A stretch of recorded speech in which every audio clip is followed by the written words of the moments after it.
নমস্কার বন্ধুরা, আপনারা সবাই কেমন আছেন? আশা করব সবাই যে যেখানে আছেন ভালো আছেন। আরও একটা নতুন দিনে আপনাদের সবাইকে অনেক অনেক স্বাগত। অনেকটাই সকাল সকাল ঘুম থেকে উঠেছি। এদিকে সোনাই আর সোনাইয়ের পাপা চলে গেছে মর্নিং স্কুলে। ওরা বেরিয়ে যাওয়ার পর আমি ভাবলাম এক কাপ চা খাই। সকালবেলায় যতক্ষণ না এক কাপ চা খাবো ঘুমের যেন লেশটা কাটতেই চায় না। আর আদা দিয়ে লিকার চা খেতে আমার ভীষণই ভালো লাগে। সেই জন্য সকালবেলায় বাবার জন্য, আমার জন্য আর এদিকে লিপিদিও চলে এসেছে, তাই 3 কাপ চা করে নিলাম। বাবা যেহেতু চিনি ছাড়া চা খাবে সেই জন্য বাবার চাটা আগেই ছেঁকে দিয়ে দিয়েছি। এখন লিপিদির চাটা আর আমার চাটা ছেঁকে নিলাম। লিপিদি আর আমি দুজন মিলে গল্প করতে করতে চাটা খেয়ে নিলাম। তারপর লিপিদি বলছে, তোমার সাথে গল্প করতে গেলে আমার হবে না, আমার 3-4 বারই যেতে হবে। লিপিদি উঠে লিপিদির কাজে চলে গেল। আমিও এদিকে আমার কাজগুলো শুরু করে নিলাম। ভাবলাম বেডশিটটা আজকে চেঞ্জ করে নিই, সেই জন্য বেডশিটটাকে দেখো চেঞ্জ করতে লেগেই আছে। আর এই সাদা বেডশিটটা একটু কেমন যেন হয়ে গেছে, ভাবছি আর 1-2 দিন পেতে তারপর বাদ দিয়ে দেবো। কিন্তু এই গরমের সময়ে এত নরম বেডশিট পাততে যে কি ভালো লাগে তার বলার কথা না। কিন্তু নতুন একটা যদি পাততে যাই, ওই মার দেওয়া খটখটে বেডশিটটা আমার পাততেই ভালো লাগবে না।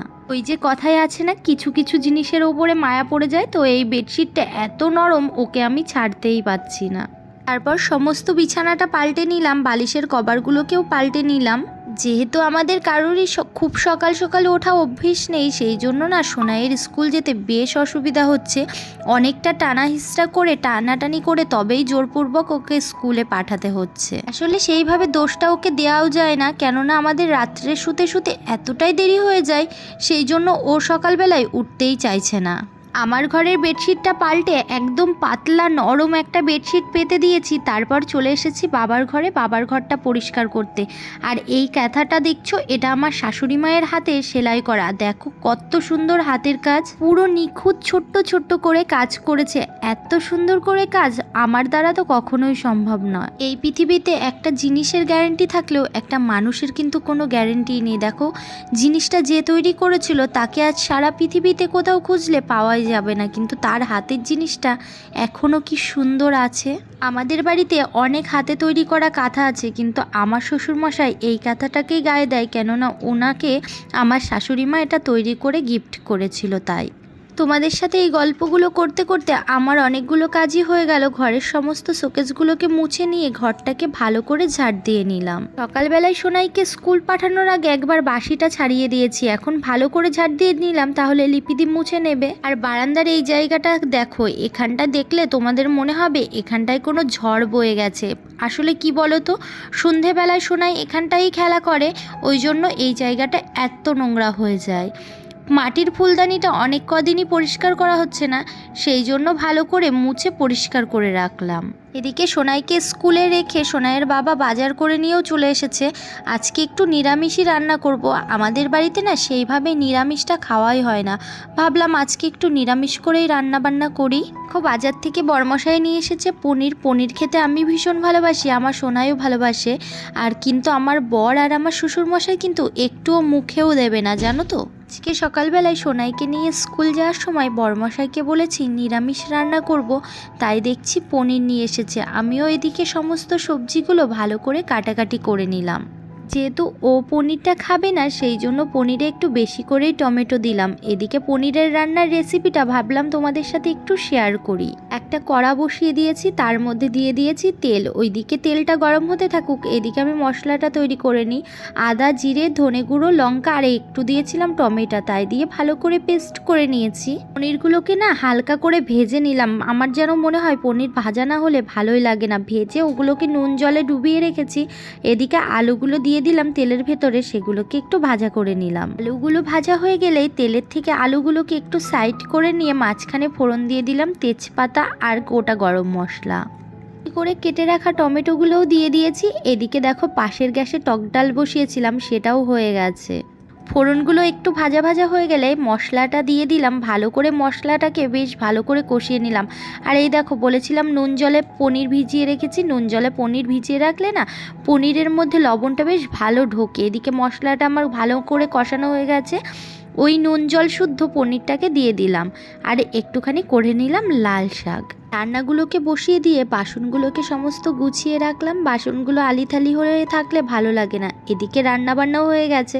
কি কি রান্না হয়েছিল দেখো বলে দিই। টক ডাল, পনির, লাল শাক, আলু ভাজা আর সজনের ডাঁটা। 12:30 একটার মধ্যে রান্না বান্না কমপ্লিট। ভাবলাম রান্নাঘরটাকে ভালো করে পরিষ্কার করে রাখি। কিছু বাসনপত্র ছিল হালকা হাতে, সেগুলোকে ধুয়ে রাখলাম। হালকা ফুলকা কিছু বাসনপত্র আমি রোজই মেজে রাখি, না হলে যারা মাজবে তাদেরও তো কষ্ট হবে বলো, সেই জন্যই মেজে রাখা আর কি। আমি কাজ বাজ রান্নাবান্না করতে করতে সোনাই কিন্তু স্কুল থেকে বাড়ি চলে এসেছে 11:30 নাগাদ। আসার পরে একটুখানি ভাত খেয়ে নিয়ে ও ঘরে খেলাধুলা করছে, আর এদিকে আমি আমার কাজগুলো সারছি। ওর খেলাধুলা মানেই তো জানো সারা বাড়ি নোংরা করা, আর কি এটাই করছে। জানো তো আজকে সারাদিনে না আমাকে 3-4 বার স্নান করতে হয়েছে। আমার রান্নাবান্না সকাল সকাল হয়ে গেছিলো। আমি ভাবলাম রান্নাঘর বাড়ি সমস্ত কিছু পরিষ্কার করে স্নান করে নিই। যেমন ভাবা তেমন কাজ। আমি রান্না বান্না সমস্ত কিছু কমপ্লিট করে নিয়েছি। এদিকে বেসিন টেসিন পরিষ্কার করা, মানে যেগুলো আমার অনেক ডিপ কাজ ছিল সব কিছু কমপ্লিট করে আমি না স্নান করে নিয়ে পুজোটা কমপ্লিট করে নিয়েছি। বাবার ঘরের জন্য এসি বুক করা হয়েছিল, সকালবেলাই সেটা চলে এসেছিল। এদিকে তো আমি জানিই না আমার হাজব্যান্ড কী করেছে, যারা ইলেকট্রিকের কাজ করে তাদেরকে খবর দিয়ে দিয়েছে বাবার ঘরে বোর্ড লাগানোর জন্য। আমার স্নান পুজো সমস্ত কিছু কমপ্লিট, তখন ওরা এসেছে ইলেকট্রিকের বোর্ড লাগাতে। সবেমাত্র খাওয়া দাওয়া কমপ্লিট করে উঠেছি, এদিকে ওরা চলে এসেছে। এবার নাও তো করা যাবে না, ওরা ওদিকে ওদের কাজগুলো করছিল, আমি ততক্ষণ একটু বসেছিলাম। তারপর ঘরে এসে ঘরটা দেখে তো আমার পুরো মাথায় হাত, পুরো ধুলো বালি দিয়ে পুরো ঘর বিছানা সমস্ত কিছু একাকার হয়ে গেছে। গরমের মধ্যে যদি এই রকম হয় কেমন রাগটা ধরে বলো। আমি ওকে বলেছিলাম কালকে বলো ইলেকট্রিকের দাদাকে এসে কাজ করে দিতে, ও আমায় বললো না সন্ধেবেলায় এসি লাগাতে আসবে, ওই জন্য ইলেকট্রিকের কাজগুলো এখনই করে রাখতে হবে। দেখো বিছানার কি অবস্থা, আমি বিছানার চাদরটা পাল্টেও দিই। যাই হোক ইলেকট্রিকের দাদা এসে দেখো বোর্ডগুলো লাগিয়ে দিয়েছে, আর এই যে ভোল্টাসের এসি নেওয়া হয়েছে এটাও এখানেই আছে। তারপর কি হয়েছে জানো তো, ওগুলো পরিষ্কার করে আমি একটুখানি ঘুমিয়েছি। আমার হাজব্যান্ড আমাকে ডাকছে ঘুম থেকে ওঠো, সন্ধ্যা হয়ে গেছে। এবার আমি সন্ধ্যাটা দিচ্ছি, দেখছি বাইরে এসি লাগানোর ওরা চলে এসেছে। তো ওরা এসি লাগাচ্ছে, আবার ধুলোবালি হবে, আমি আবার পরিষ্কার করব। এটা ভেবেই না আমার মাথায় হাত পুরো। আমরা এই ঘরের কাজই সামলাতে পারছি না। এবার এই দাদাগুলো বলছে ওরা নাকি সারাদিন আজকে 7 থেকে 8টা এসি লাগিয়েছে, এখনো 2টো এসির কাজ আছে। ওদের নাকি বাড়ি ফিরতে ফিরতে রাত্রি 12টা বাজবে। ওরা নাকি বাড়িতে খাওয়ারও টাইম পাচ্ছে না। এই যে ওরা এসি লাগিয়ে দিয়ে চলে গেছে, খুব বেশি নোংরা হয়নি, হালকা ফুলকাই হয়েছে, তবুও বিছানার চাদর এগুলো তো চেঞ্জ করতেই হবে। আমিও লেগে পড়েছি আমার কাজে। আর আমার ভিডিওটা কে করে দিচ্ছে বলো তো, আমার সোনাই।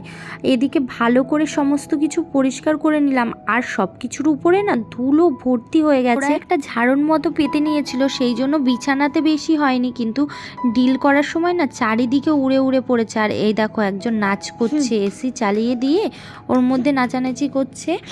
আর আমিও চলে আসলাম বিছানার চাদরটা পাল্টাতে। ও কিন্তু এমনি লক্ষ্মী আছে, দেখো আমি একা একা বিছানার চাদর পাল্টাচ্ছি বলে ও চারিদিকে বিছানার চাদরটাকে গুজে দিচ্ছে, একটু হেল্প করছে আমাকে, এই আর কি। সকালেই তো দেখলে এগুলোকে একবার ডাস্টিং করেছি, আবার দেখো ধুলোর পুরো চর পড়ে গেছে। এখন না করলেও কোনো উপায় নেই, সেই জন্য বাধ্য হয়ে এক প্রকার বলতে পারো সমস্ত কিছুই ডাস্টিং করে নিলাম, নিয়ে ঘরটাকে ভালো করে ঝাড় দিয়ে নেব। আর এই ঘরে যে এসিটা যেহেতু নতুন লাগানো হয়েছে, শোনাই না এই ঘরের থেকে নড়ছেই না, জানো তো। ছবি আঁকার সমস্ত ড্রয়িং বুকগুলো নিয়ে এসে এখানটায় বসে বসে দেখো ছবি আঁকতে বসেছে। আমি বলছি চল ওই ঘরে যে বস, বলছে না আমি এখানেই করব। তো ও এখানে দেখো দুষ্টুমি করছে আর ছবি আঁকছে। আমি এইদিকে পর্দাগুলোকে সমস্ত চেঞ্জ করে দিলাম। ওই পাশের পর্দাগুলো খুলে রেখেছিলাম, এই পাশের পর্দাগুলো না খুলে রাখিনি। ভাবলাম কি এত দূর ধুলোটা উড়ে আসবে না, কিন্তু দেখছি পুরো ধুলোয় ভর্তি হয়ে গেছে, তাই জন্য ভাবলাম একবারে সবগুলোই চেঞ্জ করে দিই। এ দেখো আমার পর্দাগুলো চেঞ্জ করা হয়ে গেছে। আর এই দেখো তোমাদের বললাম না সোনাই এখানে বসে বসে ড্রয়িং করছে, তো এখানে বসে বসে ড্রয়িং করছে। তারপর ওর পাপা এসে একটু মোমো দিয়ে গেল, অনেকটাই রাত হয়ে গেছিলো, মোমোটাও ঠান্ডা হয়ে গেছিলো। তো এগুলোই খাওয়া দাওয়া করে নিলাম। তো আজকের মতো ভিডিওটা এতটাই। যদি ভালো লেগে থাকে তাহলে অবশ্যই লাইক কমেন্ট শেয়ার আর সাবস্ক্রাইব করো। আর তোমরা সুস্থ থেকো, ভালো থেকো।